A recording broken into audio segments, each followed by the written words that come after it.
Om Sai Ram to all lovely devotees of Shirdi Sai Baba. Welcome to my channel Science Will. I am Hetal here. बाबा के श्री चरणों में शत शत नमन करते हुए हम आज की वीडियो की शुरुआत कर रहे हैं। आज मुझे बाबा से इंस्पिरेशन आई कि मैं इस टॉपिक पे वीडियो बनाऊं कि मैं बाबा की भक्ति में किस तरह से जुड़ी, या फिर आप बोल सकते हो कि अगर मैं ऐसा बोलूँगी कि मैं जुड़ी तो वो भी एक सूक्ष्म अहंकार आ जाएगा और वो मैं नहीं चाहती। तो हम इसको इस तरह से कंसिडर करते हैं कि बाबा ने मुझे अपनी शरण में किस तरह से लिया, इसकी पूरी स्टोरी जहाँ से मेरी साईं भक्ति की जर्नी शुरू हुई वो मैं बताती हूँ। जहाँ से मेरा लाइफ का ट्रांसफॉर्मेशन शुरू हुआ, जहाँ से आप बोल सकते हो कि मेरी लाइफ में मिरेकल्स होने शुरू हुए, उस टाइम की बात बताती हूँ मैं आपको। ये तब की बात है जब मैं 12th क्लास में थी। अनफॉर्चुनेटली उस टाइम पे मुझे अनफॉर्चुनेटली लगा, अब लगता है कि नहीं वो बहुत ही फॉर्चुनेटली हुआ और वो प्लानिंग के साथ हुआ था। प्लानिंग किसका? बाबा का। I was failed in my 12th board examination. तो पर्टिकुलर एक सब्जेक्ट में मैथ में मैं फेल हुई थी। तो मुझे ऐसा लगा कि अब जैसे मेरे पेरेंट्स के लिए ना, मतलब हमारे फैमिली में आज तक कभी किसी ने ये चैलेंज फेस नहीं की थी कि कोई फेल हुआ हो। और उस टाइम पे मेरे साथ पहली बार ऐसा हुआ कि मैं मैथ सब्जेक्ट में फेल हो गई। And my father is a chemical engineer और उनका मैथ्स इतना अच्छा है कि मेरे जो उस टाइम के स्कूल के फ्रेंड्स जो थे वो मेरे पापा के साथ मैथ सीखने आते थे। और मैं पर्टिकुलरली उस सब्जेक्ट में फेल हुई। तो सोचिए कि मेरे लिए क्या कैसी सिचुएशन हुई होगी। मुझे तो इस तरह से लग रहा था कि जैसे पता नहीं मैंने कुछ बड़ा सा कोई बहुत बड़ी गलती कर दी क्या, पता नहीं मेरे माँ बाप क्या मुंह दिखाएंगे लोगों को, और ये सारी चीज़ें मैं सोचती थी जब मैं छोटी थी, तब की बात है। अब उस टाइम पे ये हुआ, मुझे ऐसा लगा मेरे सारे फ्रेंड्स तो आगे चले गए, अब मेरा तो ये साल पूरा बिगड़ गया। थोड़ा डिप्रेशन में भी चली गई थी क्योंकि पहली बार ये चीज़ फेस की। 10th 12th तक तो कभी 11th में भी कभी नहीं हुआ, कभी फेल होना क्या है कभी फेस ही नहीं किया था। और सडनली बोर्ड एग्जामिनेशन में ये रिजल्ट, तो आप सोचिए क्या हालत हुई होगी। हम्म। और फिर मेरे पापा अपने काम से, मम्मा अपने काम से निकल जाते। मैं शाम के टाइम पे यही करती क्योंकि मेरे छोटे भाई बहन हैं तो सबका अपना स्कूल वगैरह सब होता, तो सब अपनी अपनी पढ़ाई करते थे। तो मैं शाम को हमारे घर के पीछे एक भोले बाबा का मंदिर है। तो मैं क्या करती रोज शाम को 4-5 बजे, क्योंकि अब मुझे ऐसा लगता था कि अब तो पूरा एक साल ऐसे ही घर पे बैठे रहना है, पूरा साल वेस्ट हो गया। तो मैंने सोचा कि अब मैं बाबा के पास, मतलब बहुत पीछे जो भोले बाबा का मंदिर था, मैं सोचती थी वहाँ पे मंदिर में जाऊंगी और शाम की जो भी पूजा की जो सेवा होती है मंदिर में देने की, वो मैं करूँगी। मैं पहले से ही, जब से छोटी थी ना तब से मुझे याद है, मुझे पहले से भगवान से पहले से बहुत अटैचमेंट था। ठीक है। बाबा से नहीं था उस टाइम पे, लेकिन भोले बाबा से था। फिर जैसे हम लोग हमारे गुजरात में ना गौरी पूजा, गौरी व्रत करते हैं, जया पार्वती व्रत करते हैं। तो ये सारे व्रत विधि विधान सब कुछ मैंने और मेरी सिस्टर ने बहुत अच्छे से फॉलो किए। मेरी दादी नानी मम्मी ने, सबने हमसे बहुत ही अच्छे से करवाए और बाबा की कृपा से बहुत ही अच्छे से किए भी हमने।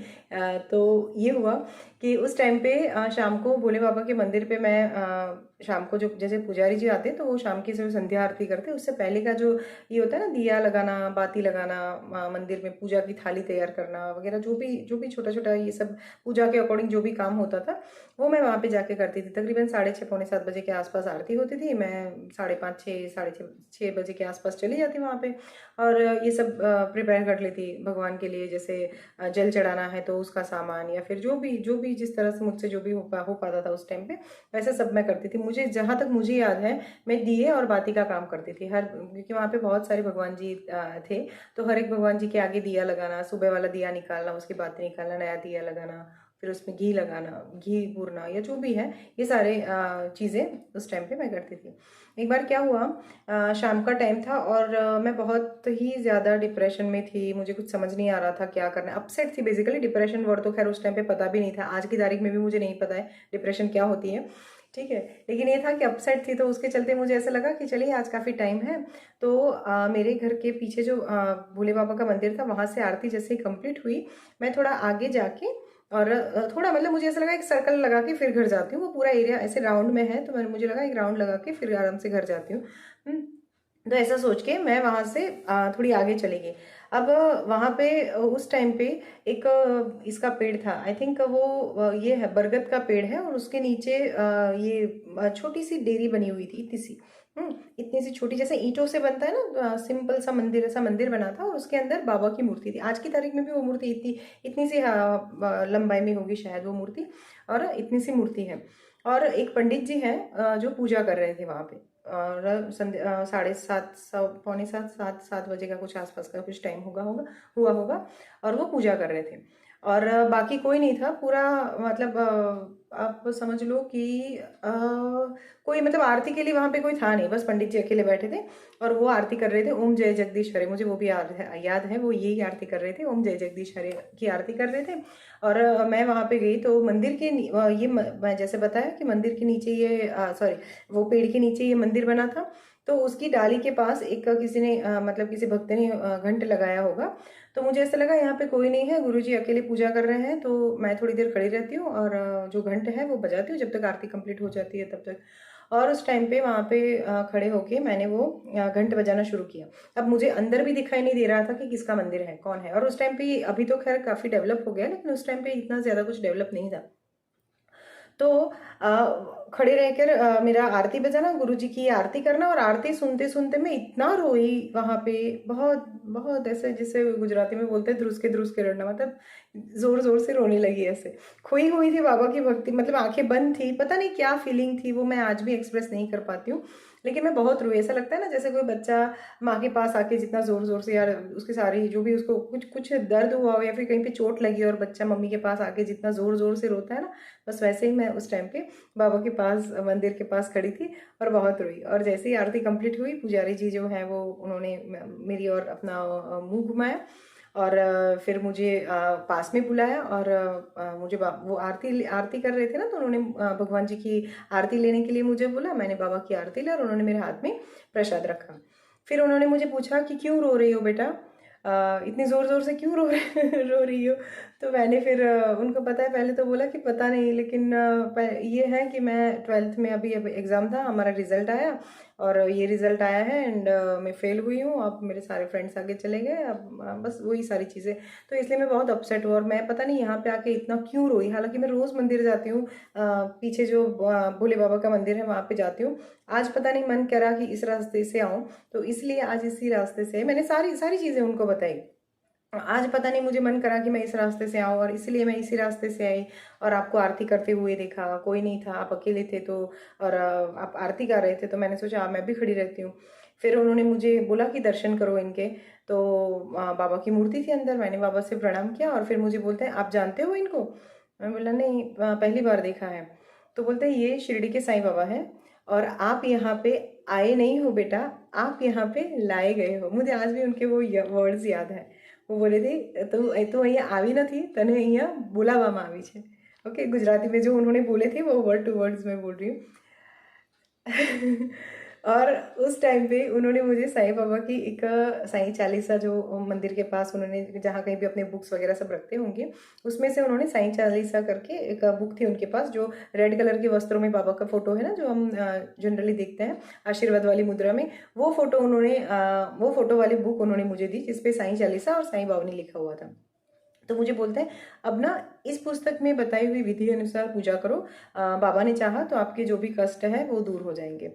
मैंने बोला ठीक है। मैं बाबा को प्रणाम करके और फिर उन्होंने जो पुस्तक दी वो मैं लेके आई, लेकिन वो उनके जो शब्द थे ना, आई नहीं हो लाई गई हो, वो मेरे दिमाग में बैठ गए थे कि ये क्या है ना, कि क्या क्या हो रहा है मेरे साथ। उस टाइम पे कुछ समझ में नहीं आता था। अब थोड़ी देर हो गई मुझे आने में, मैं रूटीन टाइम पे जो आती थी उससे काफ़ी ज़्यादा, आई थिंक 15-20-25 मिनट लेट हो गई।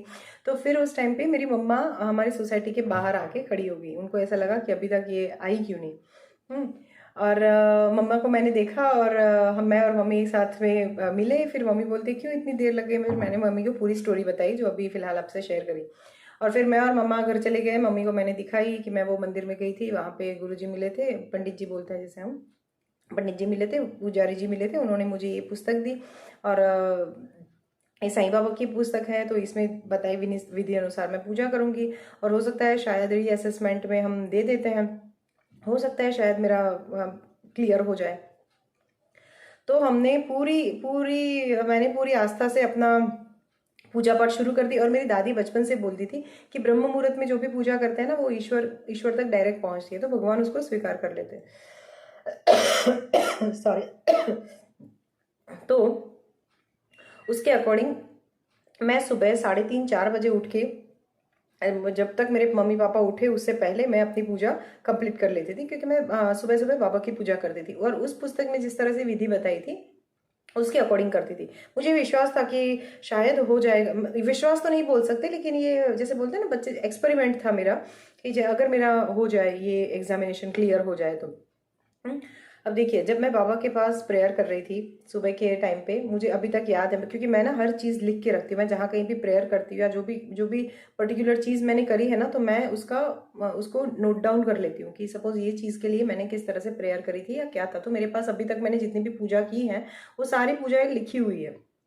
कि मैं इस तरह से ये पूजा करती हूँ। मान लो गणेश जी की पूजा करी तो उसमें कैसे किया है मैंने, किस तरह से पूजा करी है पूरी फ्रॉम स्टार्टिंग टू एंड तक, वो सारी मेरे पास रिटर्न में है। तो उस टाइम पे भी मैंने उसमें अपनी एक नोटबुक थी, उसमें नोटबुक कहीं पे नोट में लिखा हुआ था कि मैंने ये पूजा किस तरह से की और किस मन्नत के लिए, या फिर मेरे मेरे शब्द क्या थे, भगवान से मैंने क्या मांग के ये शुरू की थी।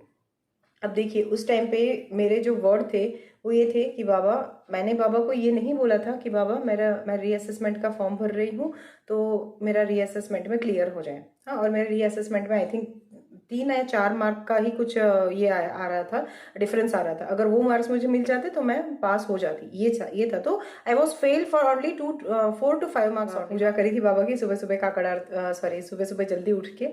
अभी मैंने रीअसेसमेंट के लिए दिया हुआ था, रीअसेसमेंट का रिजल्ट भी आना, मतलब 10-15 दिन में शायद आ जाता होगा। अभी मुझे एग्जैक्ट याद नहीं कितने दिन में आता है, लेकिन अप्रोक्सीमेटली पकड़ के चलते हैं, चलिए 10-15 दिन में आ जाता होगा। तो वैसे तो मेरा रिजल्ट आया, लेकिन वो एज इट इज़ आया, सेम जैसा था वैसा का वैसा। मैं जब भी सुबह पूजा करती मैं बाबा को बोलती कि बाबा प्लीज़ मेरा ये साल बचा लीजिए, कोई लीला करिए, मेरा ये साल बचा लीजिए। हे शिरडी साईं बाबा, मुझे वर्ड याद है, मैं बोलती थी हे शिरडी साईं बाबा, कहीं की भी कृपा करो कि मारो वर्ष बची जाए। मैं जो गुजराती में बोलती थी ना, मैं वही वही बोलती हूँ। हे शिरडी साईं बाबा, कहीं की भी कृपा करो कि मारो वर्ष बची जाए। हे शिरडी साईं बाबा, कुछ ऐसी कृपा करो कि मेरा ये साल बच जाए। ठीक है। तो ये मेरे पूजा के बाबा को वर्ड्स थे, बाबा को जिस तरह से मैं बोलती थी उस टाइम पे।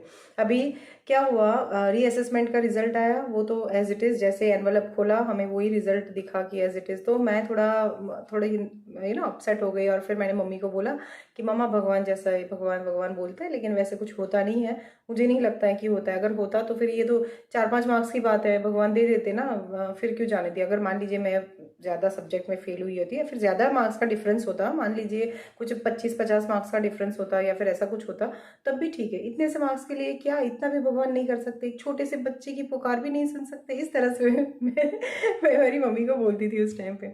अब उनके पास भी उस टाइम कोई आंसर नहीं था। मम्मी बोलती है कोई बात नहीं, चलो अब वापस प्रिपरेशन शुरू कर दो, नेक्स्ट ईयर एग्ज़ाम देनी है तो।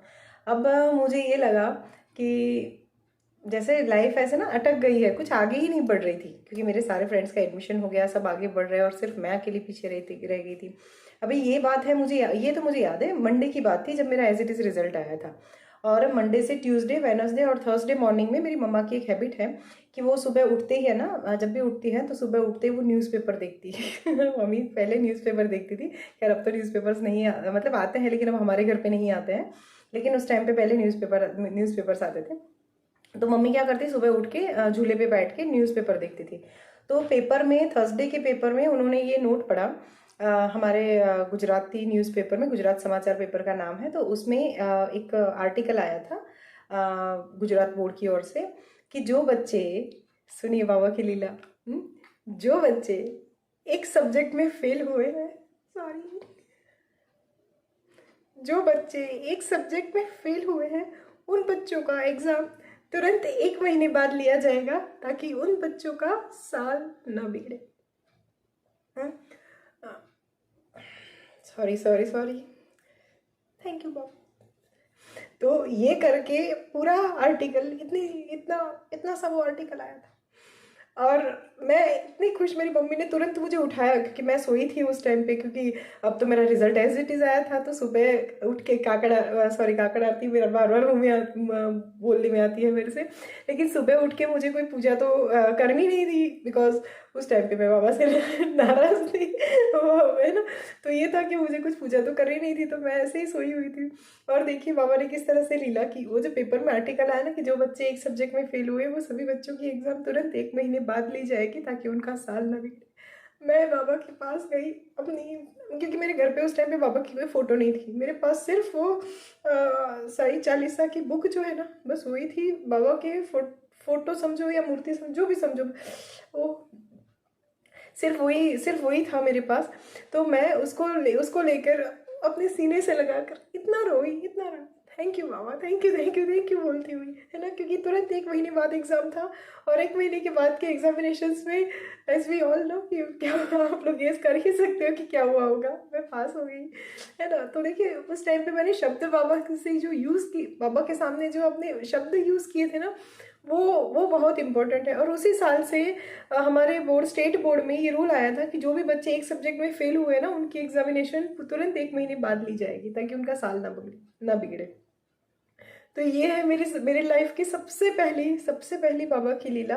और जिस तरह से बाबा ने यही लीला करके मुझे अपनी भक्ति में, यू नो, अपनी भक्ति में जोड़ा। एग्जैक्ट वर्ड मुझे याद नहीं आ रहा था, सॉरी फॉर दैट।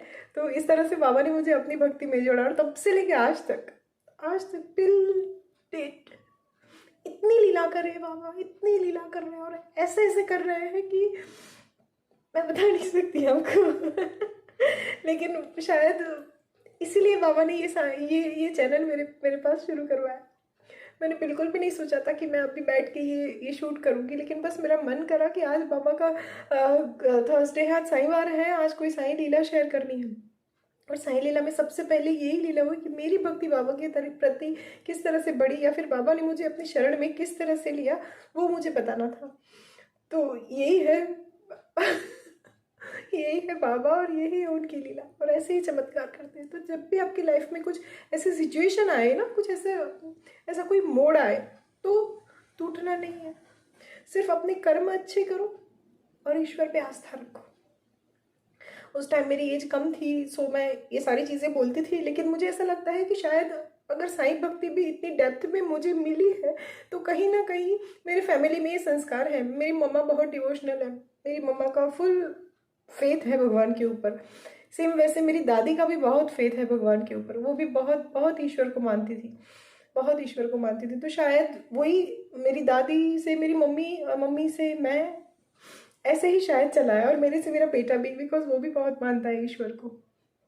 तो शायद यही होगा।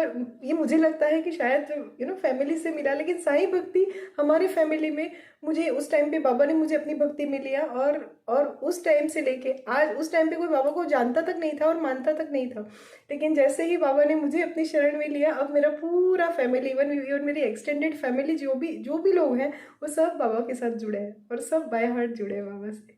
सो आज के लिए इतना ही। और अभी मुझे और भी रोना आ रहा है, इसलिए मैं अभी यहीं पे कंप्लीट कर रही हूँ। Thank you so much, love you Sai Baba, thank you thank you thank you so much Baba, thank you so much all, love you. Om Sai Ram, bye, Om Sai Ram.